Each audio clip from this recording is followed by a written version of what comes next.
What's up, YouTube? Capital G here. This is going to be a video response to Asian Eyes White Dragon, Y Macrocosmos over Dimensional Fissure. Now, let me preface this entire video by saying I love Asian Eyes White Dragon. I even love his obligatorily large hair. I love them like brothers. But with that being said, I did not love that video. This is why, little brother, I'm about to take you to Yu-Gi-Oh! School.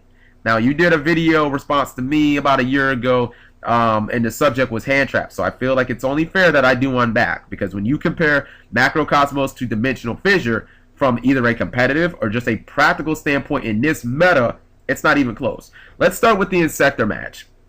Dimensional Fissure does a really good job at shutting down cards like Sangan and Card Trooper. Obviously, Card Trooper can't even activate his on-field ability, let alone the fact that they both are graveyard-based and have to be sent to the graveyard to get their effects. So Card Trooper does Dimensional Fissure does a really good job at stopping those cards.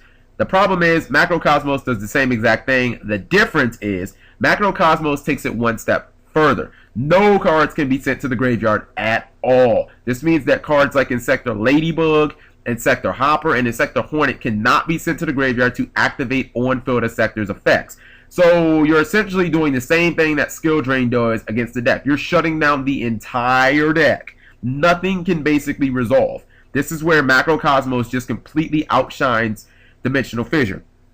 You look at another aspect that everybody completely seems to forget. Power spell cards. Yes, they do exist, and why this might not be the most obvious reason that just jumps out in this discussion.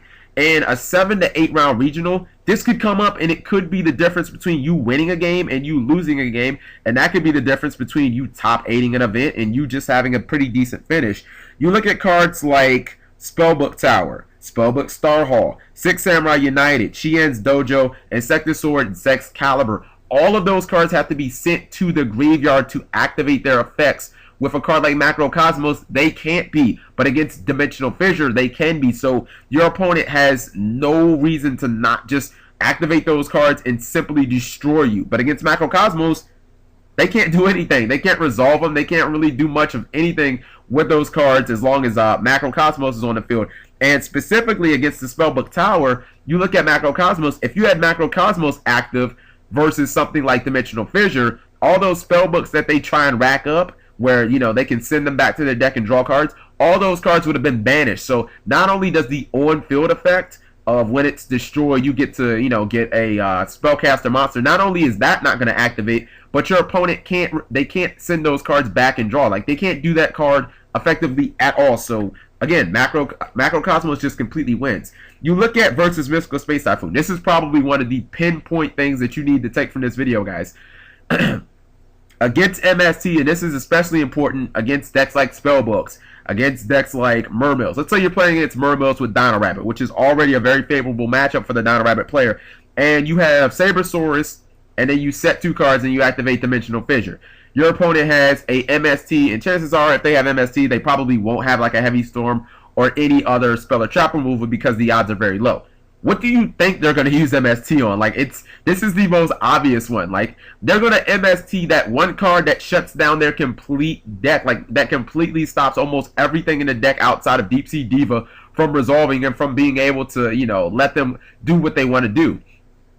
Versus, let's say you had Macrocosmos instead of Dimensional Fissure and all 3 cards are set. Let's say they blind MST the wrong card. They hit a Starlight Road, or they hit a Compulse Evac Device, or a D-Fissure, or a D-Prison, excuse me. It's like, okay, well, I guess I just win the entire game now because, you know, none of your cards are going to work. You summon that Gen X Undyne, okay, flip over Macrocosmos. Your guy now goes to remove from game. You can't add any cards to your hand. You can't do anything else. I run over your Gen X Undyne and basically summon another Dino and just win the game. Like, this is why Macro's better. It has that surprise element. With D-Fissure, if your opponent has spell or trap removal, they know exactly. It's like you're giving them the blueprint on how to beat you. It's like you're saying, hey, this is the most important card. Just go after that, and you'll beat me. I mean, I don't like that element. I like the element of surprise of having your opponent commit to the board, having your opponent summon that Gen X Undyne, or activate that Dark World Dealing, not knowing that I'm going to flip over a Macrocosmos and just completely shit on their day. When your opponent doesn't know what's coming, chances are they'll take a little more risk. Another thing Exceed monsters, exceed materials. They exist, people. This is a huge factor in why you should run Macrocosmos over a card like Dimensional Fissure. When your opponent is playing a deck like, and this is really important in the Agent and Windup matchup, because if you're playing Macro, it limits the abilities of cards like Hyperion and Windup Rat later in the game. Let's say your opponent goes, you know, you have like Alagia and just D-Fissure on the board, that's it. Your opponent summons Windup Rabbit, then they summon Shark. You know what I mean? You let both of them go, and they exceed, and they make a monster that's bigger. You know, they make like a Leviathan or something, and you negate it. Guess what? Those monsters that they use to exceed, they go to the graveyard, which means later in the game, they can just summon Windup Rat and activate the effect. But if you had Macrocosmos, none of those cards hit the graveyard. Your opponent shit out of luck if they happen to summon, or they happen to top a Monster Reborn, or they happen to top a Pot of Avarice, or, you know, a Windup Rat. The same thing goes with the Agent matchup, to where if your opponent makes the Gotchi play and Gotchi dies, those Shine Balls go to the graveyard, which means when they summon Hyperion, if they just go, you know, summon Earth, summon Venus, remove, summon Hyperion, they've got 2 shots in the chamber that wouldn't be there if they had Macro. And you've got to think, those 2 shots in the chamber are going to bust your ass if you've got D-Fissure, which they don't really have to worry about. It's not like they need to blow up D-Fissure because that's sitting on the field doing nothing. So that's another thing. So yeah, and the thing is, there's a very big misconception about Dimensional Fissure, that it stops like turn 1 Max C. It doesn't. See, the whole reason that it doesn't stop Max C is the whole reason that you can't activate Max C while it's on the field. It's kind of like a chicken and egg thing.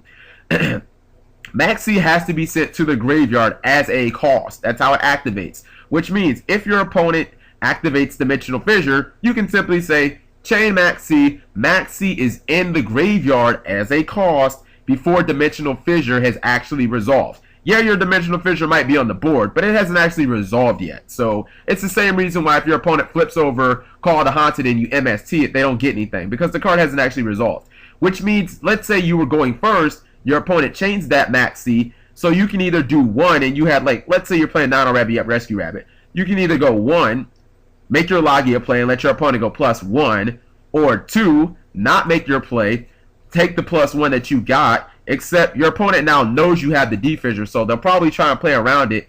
And second, you didn't get your Rabbit play off, so I'd argue that you're technically in a worse position than you'd be if you had Macro, because the difference is, now your opponent, like, they know what you're playing. You know what I mean? Like, they know how to play against your deck. See, if you had the Macro play, at least you'd be able to set the Macro, and they wouldn't know how to counter it because they don't know that you have the Macro. In this situation, they know that you have that D-Fissure, thus they know exactly what to go after and try and, you know, stop what you're trying to do. So these are some of the reasons why I believe that Dimensional Fissure is just, it's a far inferior card to Macrocosmos. Like, it stops the turn 1 effect veiler if you happen to have Rabbit. But see, the thing is, you have to have D-Fissure, you have to have Rabbit, your opponent has to have effect veiler, and you have to be going first. Like, can somebody add up and get me the ratio on that happening? Because I'm pretty sure it's in the single digits. And I mean, in a 8-round regional, what are the odds of that happening? Like, once in an entire event? Like, it's not worth running an inferior card in almost every situation for one obscure situation. So again, I love Asian Eyes White Dragon. This is not a knock. This is just a video to inform. Thank you guys for watching as always, and take care.